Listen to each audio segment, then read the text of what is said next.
In a shocking revelation online, popular radio personality and podcast host Nedu Wazobia is facing serious allegations of sexual exploitation from several female content creators. The accusation began with content creator King Michi, who alleged that Nedu propositioned her in an exchange for a feature in Skit, which he claimed she refused his advances, after which he unfollowed her and seized her contact. Following Michi's allegations, social media activist and commentator Martins Vincent Otse, popularly known as Very Dark Man, VDM, publicly named and shared photos of several women Nedu allegedly slept with for Skit features, including Jojo of Lele. Very Dark Man claims Nedu himself boasted about these encounters. Content creator Jojo, whose name was mentioned by Very Dark Man, tearfully denies claim that Nedu was responsible for her success, insisting that her achievements are due to hard work. She clarified that if anyone should take credit for her visibility, it should be to the head note, not Nedu. Very Dark Man further threatening to release more names, promising to dish out more information on premium podcasts. The allegations have sparked widespread reactions on social media, with many users expressing shock and disappointment.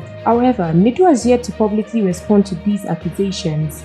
We will continue to monitor this developing story for more news updates. Please stay tuned to NaijaNews TV.